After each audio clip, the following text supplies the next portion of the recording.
What's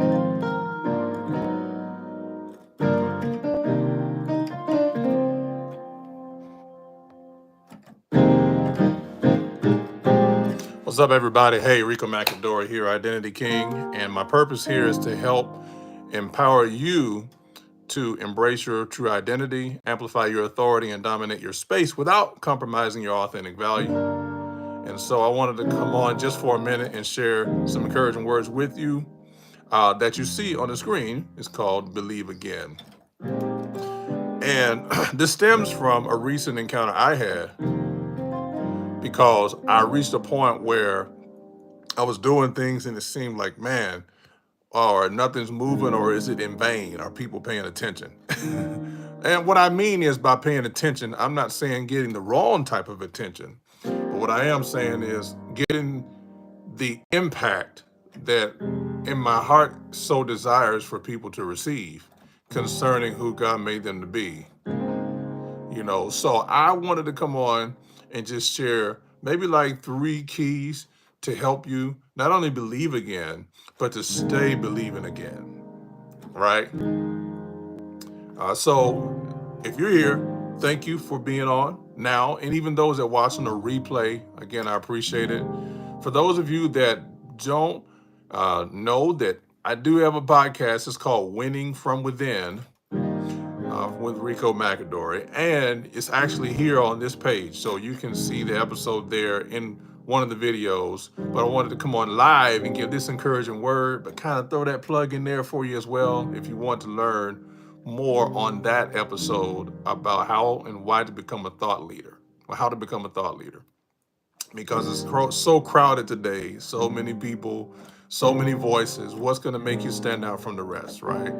So if you focus on doing what you do best, becoming who you authentically are, even in a crowded space, you're still going to stand out, right? So today, I want to talk about these 3 things. It's believe again, but it's these 3 keys I believe that can help you, right? So number 1 is clarity. When you're clear about who you are and whose you are, when you're clear about whose you are and who He made you to be, it's much more effective for you to operate authentically and make the true impact you're supposed to make, right? And so I find with clarity, when you lack clarity, you give other people who may not have the best intentions for you an opportunity to rob from you and get you distracted doing what's not effective or what you're designed to do to create the change that has been designed by God through you to create in the earth. See, clarity is so important because when you're clear, you don't have time for foolishness. When you're clear, you don't have time to get caught up in games. When you're clear, you don't have time to be caught up in things that don't move the needle. When you are clear, you don't have time for gossip. Because when you understand that gossip is designed and sent to keep you scrolling, keep you distracted from the impact and the message you're supposed to deliver that people need to help them get free. So clarity. You got to have clarity. Number 2, you have to have courage. Once you get that clear vision, now you have to have the courage to stand on that vision. Like the young folks like to say, stand on business, right? I'm not saying like the young folks, like I'm old. No, I'm just in my mid 40s, right? At the time of this video. So, but yeah, like you have to have courage. I'm reminded of when David in the Bible faced Goliath. Everybody else who was qualified at the battle, they were supposed to fight, but they didn't. They were afraid of the giant, the Goliath. But it wasn't until David had enough courage to come, number 1, on assignment to do what his daddy told him, which was to bring food to his brothers. And as he brought food to his brothers, he hears this giant Philistine cursing out God and intimidating the people who are qualified to fight. And unlike everybody else, David had the courage to be like, who is this uncircumcised Philistine that curses our God, right?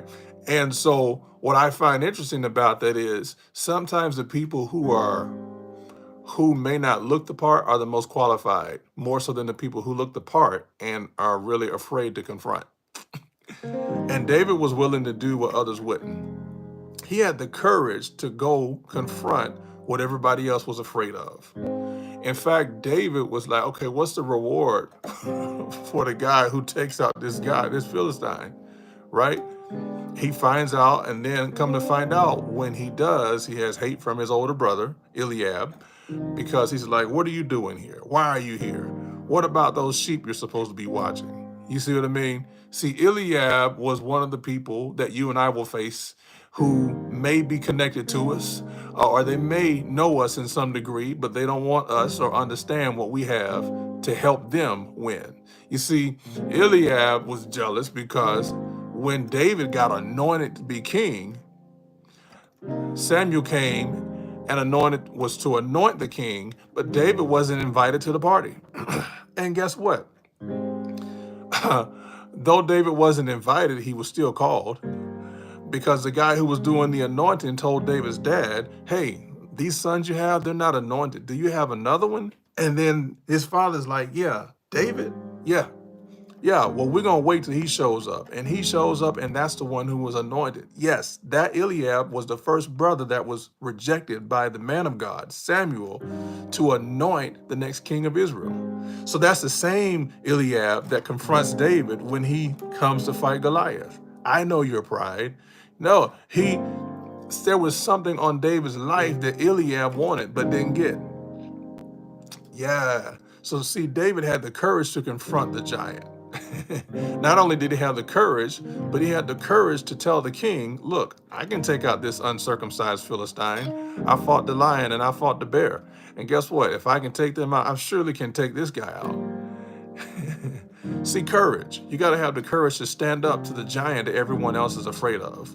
What is the Goliath in your what is your Goliath in your bloodline? Or what is the Goliath that you're facing that you have been called to take care of, or you have been called to eliminate, to actually be the trailblazer and set a new path for your generation or from your bloodline? Who is that giant? Who is that? What is the Philistine, this uncircumcised Philistine that you're dealing with? Is it mental health? Is it suicide? Is it divorce? What is it? What is that giant that you're dealing with? That you've been called to be the deliverer, to set the new standard. What curse have you been called and sent as a deliverer by God to break?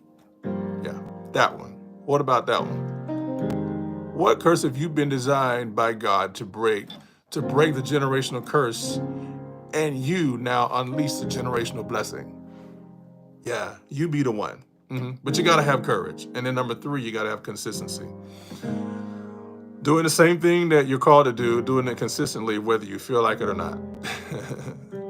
So I'll take something that's simple. Hey, me posting YouTube videos here consistently, I have to hold myself accountable, and I have people around me to help hold me accountable to make sure that I do post these videos, not just for me, but really to help be a blessing for you. Don't know what you're going through, but maybe something that's set in these videos can help you overcome and win. So whatever you're dealing with, I want to be here and be present consistently to serve you and help share value to help you win. That's my motive. It's really about us expanding his kingdom, not my ego. Because his kingdom is much more impactful than my ego alone. So his kingdom will continue to go on even years and generations after I'm gone, but my ego only lasts for a moment. So, consistency, being consistent. What is it that you're called to do? You may not want to do, but you've been chosen to do it. And even when you don't feel like doing it, you show up anyway and do it, right? Consistency. So to believe again, you got to have these 3 things. Number 1, clarity. Number 2, courage. And then number 3, consistency. I pray this blessed you today. I hope you have an amazing day. And I look forward to seeing you on the next time. If you haven't subscribed or haven't gone and checked out the podcast, check in my channel. The video is called How to Become a Thought Leader, that particular episode. A couple of other episodes that are coming out too on this channel. Look out for them. And look out for more, even lives like this for me to do to help be a blessing to you. Until next time, I'll see you.